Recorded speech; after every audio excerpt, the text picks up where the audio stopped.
You are listening to KC Sports Network, proudly presented by Emprise Bank, your partner in possible.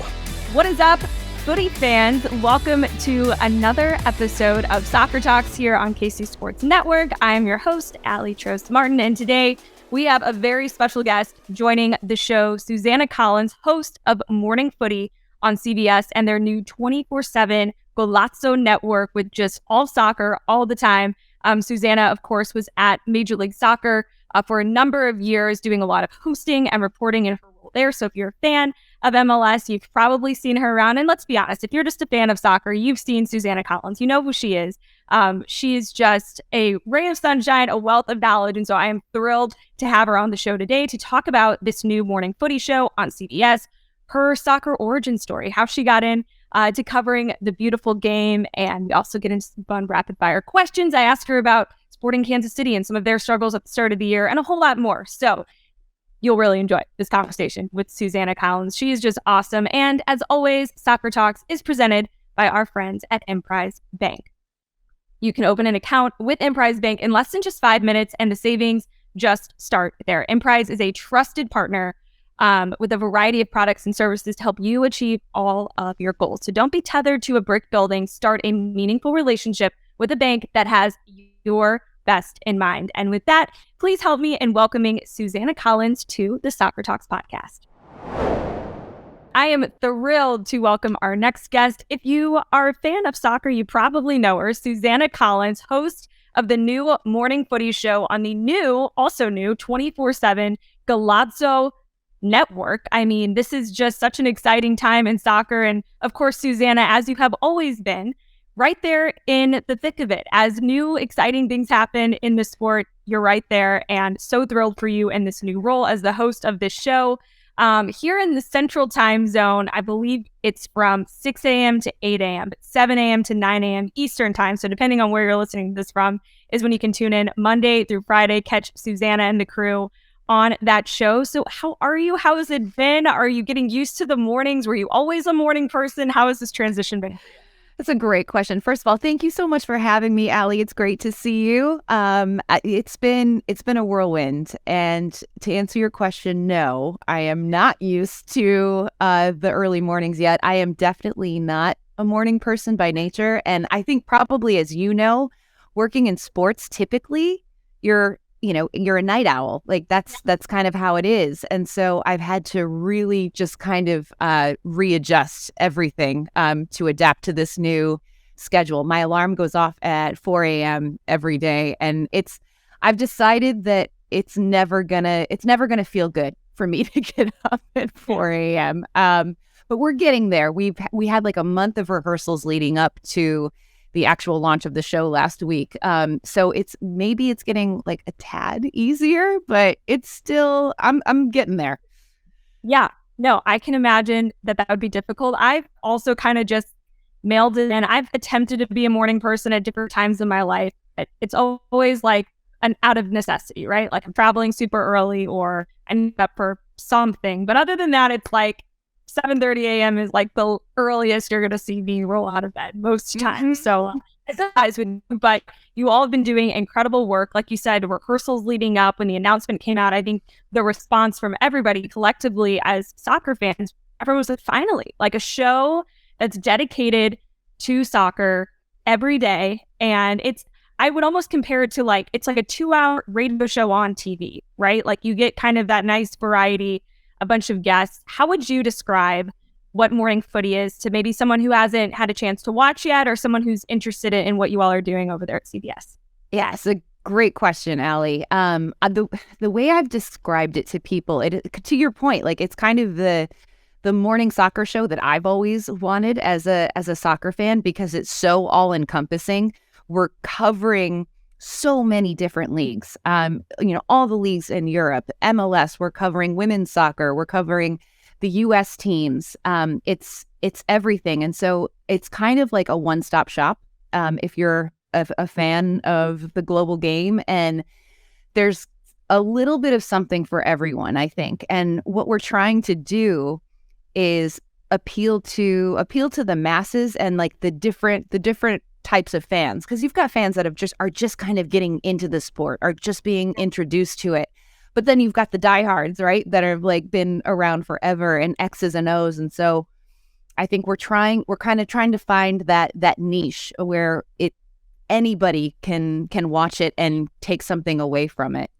So we're getting there. It's a overwhelming. I think coming just from, I worked at MLS for 7 years, and so I was just covering one league. And so to now kind of have this like increased bandwidth of so many different leagues has been an incredible challenge. It's been fun, so much fun, but it's a lot. But I would say, like, yeah, if you enjoy soccer, there's gonna be something for you on this show.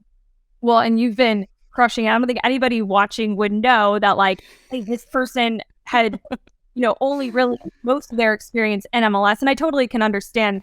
I mean, even if you watch, like, I'm a fan of Arsenal, but like I mostly just watch Arsenal games. I watch some Premier League games and just kind of turn on like the big matches. And I watch a little bit of Serie A, but it's not like I'm not as invested in those leagues as I am maybe here in the States with NWSL and MLS for my job. So it's like your job can kind of dictate a lot of that as well. But I want to kind of go back before we talk a little bit more about the new show and everything, because a lot of questions that I got related to you when I posted, the questions for fans who might be tuning into the show.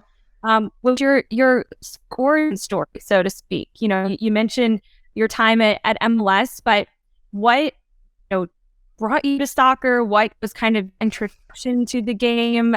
Take us back, however you want to kind of paint that picture. Yeah, I've always loved the sport, and I played it in high school not very well. It was not my best sport by any stretch. I was much better with my hands than my feet. I was a basketball player, so I loved it, but I mostly played because like my friends were playing, and it was just kind of fun and a way to stay in shape. I come from a huge sporting family where they're all based in Chicago, and so we're diehard Chicago sports fans, and so sports was always just a huge part of my life. And then I really kind of got into the game. I spent 2 years in England, going to grad school there, and everyone, like, soccer was everywhere, and it just kind of, I felt like, well, I have to get into this if I want to be a part of this community and this culture. So when I was there, I was living in London, and most of my friends were either Arsenal fans or Manchester United fans. And I said, no, I can't, I got to do my own thing. So I would watch games, and I decided that Steven Gerrard was my guy. Like, I loved the way he played. So I became a Liverpool fan, and I was hooked. I mean, it was just so much fun to watch. The going to a pub and watching matches. And that's really kind of when I fell in love with the game. It's hard not to. I went to London for the first time last year. Never been. My husband had been a few times, and he's an Arsenal fan, which is why I've now kind of gotten on the bandwagon. This is like a first-year Arsenal fan over here. So, you're loving life right now. Yeah, it's great. But, I was a little opposed. I'm a St. Louis born and raised girl. So it was like, Stan Kroenke, I don't know if I can really get on board with it. Oh, yeah.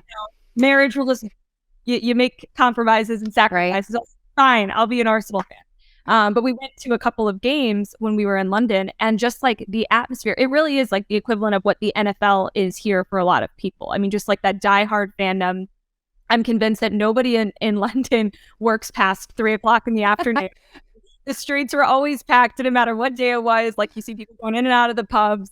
And then just going to the games was such a surreal experience. So I can imagine that was like the best place to get kind of indoctrinated into this sport. And I mean, I think in America, that's, there's like that balance, right? You want to be your own thing here. And like, there's that unique side of what soccer in the United States is, but it's also like, you look to who's done things really well, no matter what you're trying to build, and you try to implement what's worked there. Mm-hmm. And of course, the professional leagues here, for example, don't have like promotion, relegation, and things like that. But what was, when you started to get into MLS, what was that like when, because what year was that? Like, what stage of MLS were we in?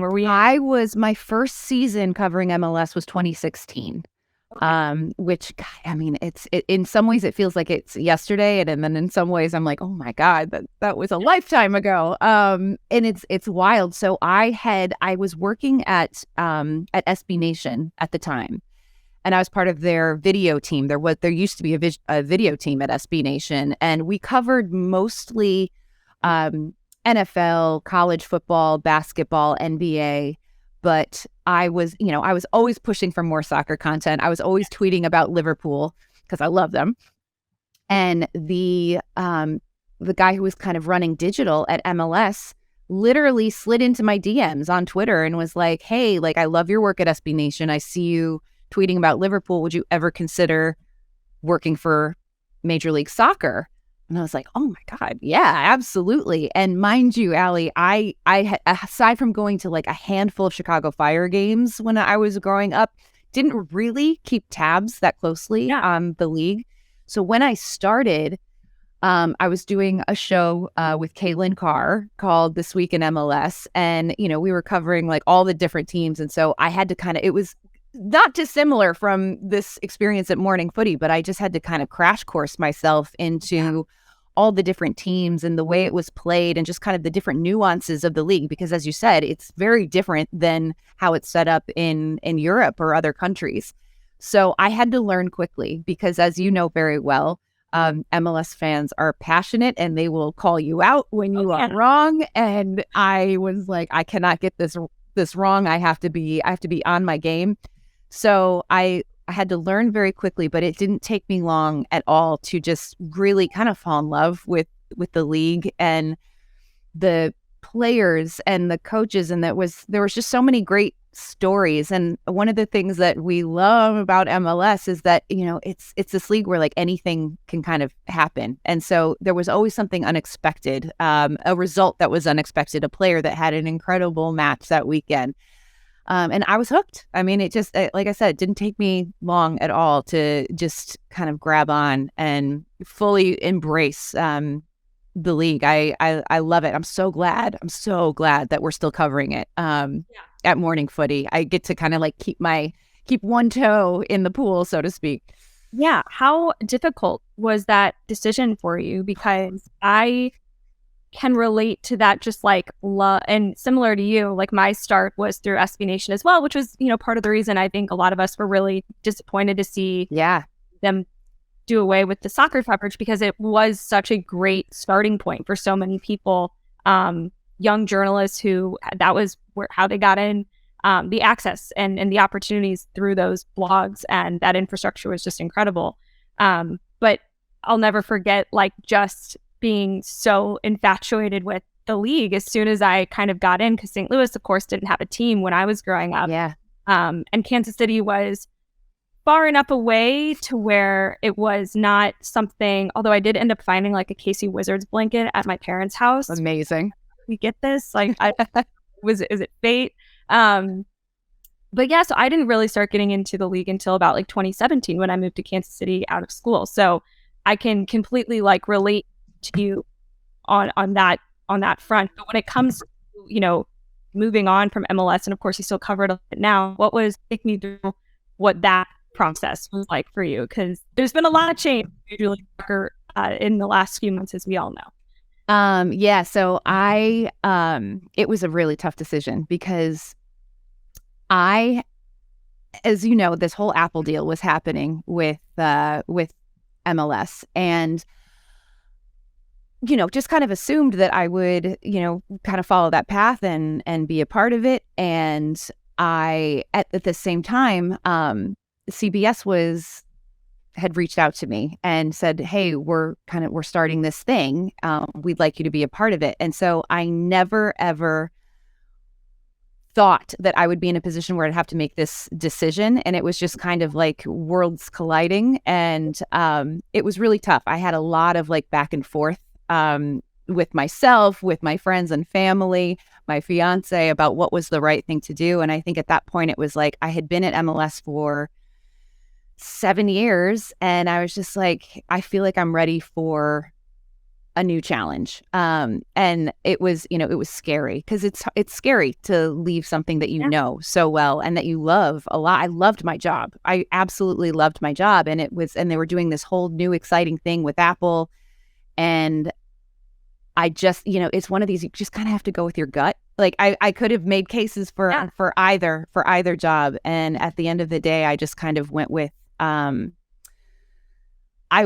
what it felt right. I felt like this was a challenge that I had to take on, and I felt like I would regret it if I didn't take this opportunity. So yeah, but it was tough. It was real. I mean, like so many sleepless nights. I can't even tell you. It was very, very hard, but I think, I feel great. I love what they're doing over at MLS. I'm so excited for all my friends that are there. And what they're doing with Apple, it looks amazing. But I think for me, this was definitely the right decision.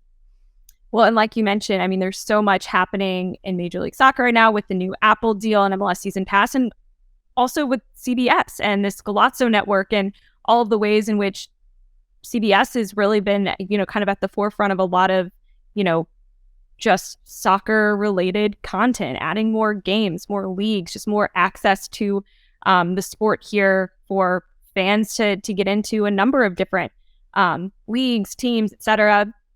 How do you imagine the future of soccer coverage here in the U.S.? Because even just looking back over the last 5 years, I mean, seeing the rapid amount of growth that's happened is just like mind-boggling, I think, for most people.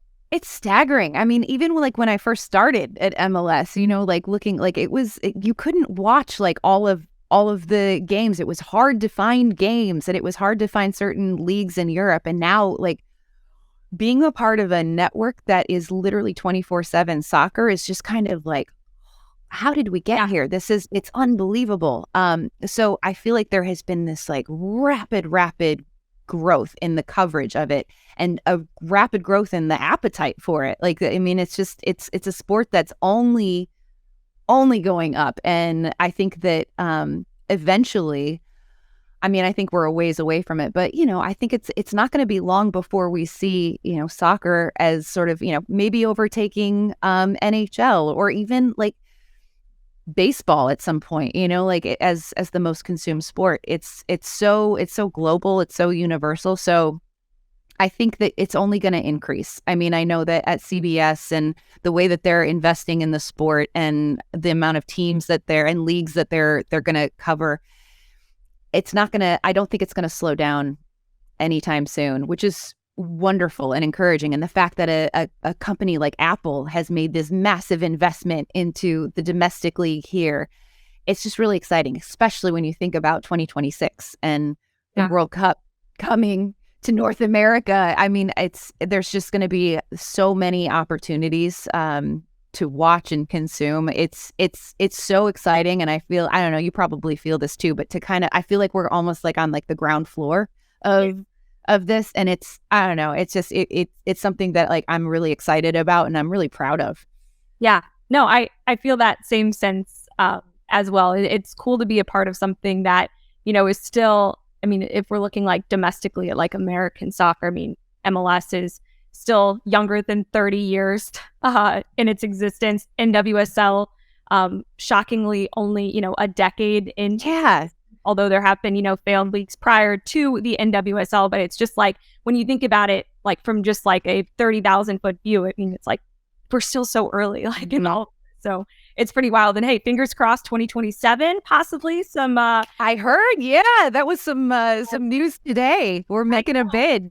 So also exciting. But Susannah, a few more questions for you, and then we'll let you go. I don't know if you need to like take a nap or something. You've already had I'm trying to figure out my schedule, because it's like I haven't decided yet if like a 30-minute power nap during the afternoon helps me or hurts me during the day. I'm still kind of like figuring this out, because it's strange. We finish the show at 9 a.m. Eastern, and then we'll stick around. We'll have a production meeting to talk about the next day's show and what we're going to cover.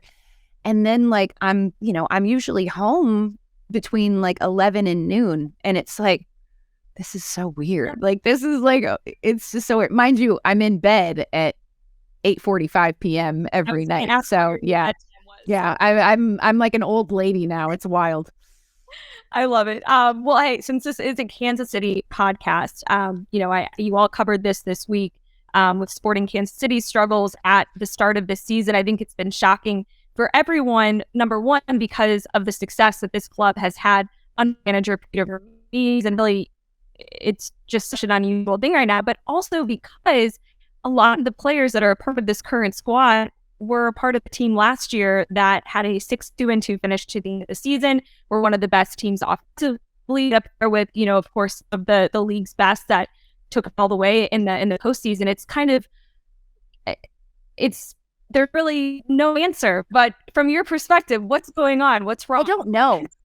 I don't know. Like, honestly, like, it's such a head scratcher, because when we were doing like season previews and looking ahead, like I 100% had SKC, in like the top 4 of the Western Conference teams. Especially, I know they've had some major injury issues over the last few seasons, and I think that affected them early last year. But then they finished the season really strong. They were in good form.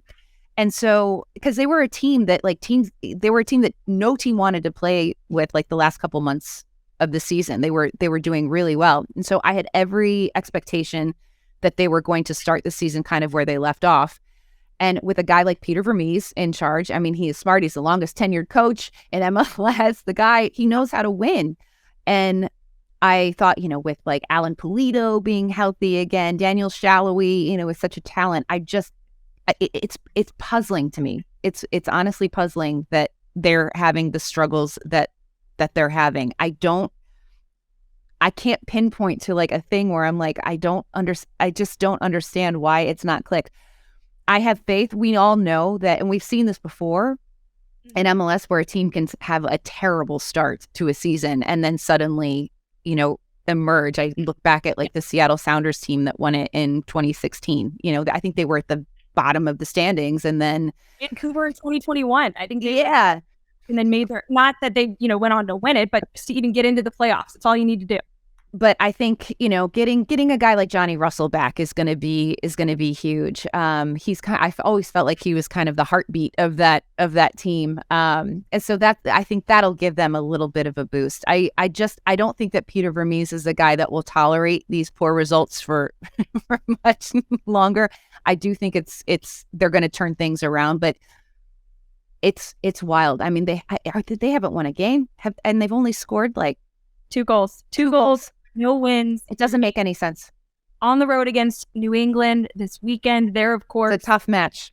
Tough game. So yeah, but then they also have the Open Cup starting. They play Tulsa Athletic, a semi-professional team, on Tuesday of next week. And, not that you want to look at the game as, hey, like, let's just use this as confidence builder. But if the goals aren't falling, you would hope that a game like that just gives you that, no matter who it's against. 100%. And I think too, if you can advance, like the U.S. Open Cup is a great opportunity for a team that's struggling to kind of get their mojo back. In the end, City gets the first win of the season after everything going on with them, with their head coach getting let go a day of the game. They kind of start to look like their old selves. It's like those tournaments, I feel like, always benefit the teams who aren't having as great of a regular season. So hopefully, both Kansas City teams, the Challenge Cup and the Open Cup, can be a welcome distraction and maybe an opportunity to kind of what missing piece has been in regular season play. Okay, we're going to close out with some rapid fire questions. Love it. Susannah Collins. A lot of fun here on Soccer Talk Show. My hidden talent is blank. Singing. Oh, yeah. I went to grad school for musical theater. So I was like a total musical theater nerd. That was my life. I loved to sing and dance and perform. It feels like literally another lifetime ago, but yeah, I'm pretty good at karaoke. Okay. So my go-to karaoke song is blank. Ooh, my go-to karaoke song is usually Total Eclipse of the Heart, but I have to have a few drinks in me before I can I was face gonna say, that one. Susannah sings segment on Morning Footy, like, maybe like you and Jenny swap spots for a second and you sing the headlines. Like, I'll pitch it to the producer, see what they say. You never know. Never know. Maybe just like a couple mimosas beforehand. Right? Exactly. Definitely mimosas I'm necessary. honestly so jealous. I always joke that like my voice is not bad enough to where like if I were to be singing, people would be like, is like trying not good enough to also be like, oh no, she. So I'm kind of in that in between. Maybe I'll take some lessons or something. But okay, next one, favorite stadium in all of Major League Soccer is. I know. Oh gosh, this is so hard. For years, I would give the answer that it was Providence Park because I'm from Chicago and I'm a huge Cubs fan. It gave me that kind of like Wrigley Field vibes. Like I just loved it. But lately, I spent so much time in Los Angeles over the last few years. I absolutely love LAFC Stadium. BMO Field is it's special, and the way the 3252 crowd at that supporters section, it's a really awesome game day experience. It really is. Yeah, that's definitely high up on my list as well. Okay, best food and drink combo to have at a stadium is soccer, but like any, if you're going to a game, what? Yeah. I'm like I said, I'm from Chicago, so I'm a real hot dog stan and aficionado. So I'm super basic, but like give me a hot dog and a beer and I am golden. Yes. Love it. Okay. We're gonna England now. Who will finish at the top of the Women's Super League and the English Premier? I think it's going to be, I'm gonna say Arsenal are going to win the Women's League. And I think that, oh God, this is so hard because I work with Charlie Davies and Alexis, who are like hardcore Arsenal fans, and I loving that storyline. By the way, bust their chops. And so like if Arsenal wins, they're going to be insufferable, and so like part of me is like, no, I don't want that to happen, but I think that Manchester City is going to be so focused on winning Champions League that I think that, I don't know, that's going to be an interesting match. But I'll say Arsenal both. I'm giving Arsenal a lot of fans. Liverpool, by the way. Jesus, it's been just a dreadful season. I really coming back from reality after what was such an incredible few seasons. Their midfield is a disaster. They're old, and it breaks my heart to say it, but like guys like Jordan Henderson, they can't play at the pace that they need to, and they're just having, Jurgen Klopp plays in that super high press system, and they're not as effective as they once were. And I have a lot of I'm encouraged by guys like I love Darwin Nunez. I think that he's awesome, and I know that's maybe an unpopular take, but I think that there's a lot of upside still in that attack. I just think they need to sort out that midfield. And I'm gutted that they're out of the Jude Bellingham race, but we'll see. I still believe in Jurgen Klopp. I'm a Klopp stan. So I think that things won't be as terrible as they have been this year.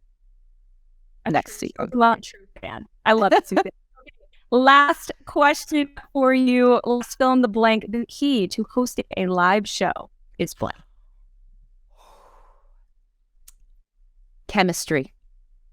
I think chemistry with your co-hosts is everything. I mean, I would say like the correct answer is probably preparation, especially in a show like Morning Footy, but I think it matters, like I genuinely, we all get along, like all of the guys and Jenny, like we've become like a really tight unit, and we kind of lean on each other, and we know when somebody wants to, go deep on something, and just kind of being able to read those cues, I think makes for a really good show. And I have to have kind of a hyper awareness of, people's strengths and weaknesses and where they're going to shine. And so I just think having that rapport with the people that are sitting at the desk with you is absolutely essential in that role. Totally agree. And yes, like I feel like preparation though is just one of those, like that's a given, but like, I like anyone's going to show up to their job and hopefully, do the prep that's needed, but like the chemistry, spot on. And you all have it, because it's been a joy to watch all. Oh, thank you, Aly. That means a lot. Well, I just want to tell you too, like, you're such a rock star, and I have loved watching you over the years, doing your thing for sport in Kansas City, and like somebody like you who is watching the show, like, you know, you are our target audience. Like I love that you are watching it and enjoying it and hearing your positive feedback. Just, it really does. It means everything to me and to us, and I'm just thankful. I'm not watching it during the first like live actual taping. I wouldn't either. But once I'd still be sleeping.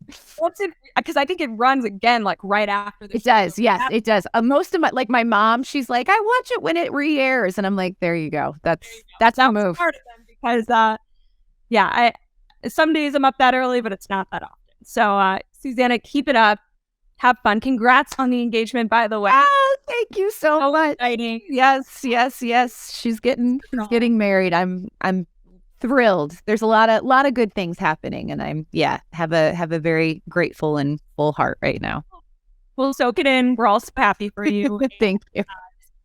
It's been really fun to watch your career and see all the great things that you all are doing now at CBS. Thank you, Aly. Today, and go take a nap. Enjoy your rest of your day or whatever as you figure out your new schedule. I will. Thanks for having me, Aly. Thanks for watching this production of KC Sports Network, the fastest growing sports media network in Kansas City. Check out these videos that feature our team of more than 15 former players, insiders, and analysts, bringing you the best Chiefs coverage you can find. Entertain, educate, inform. KC Sports Network.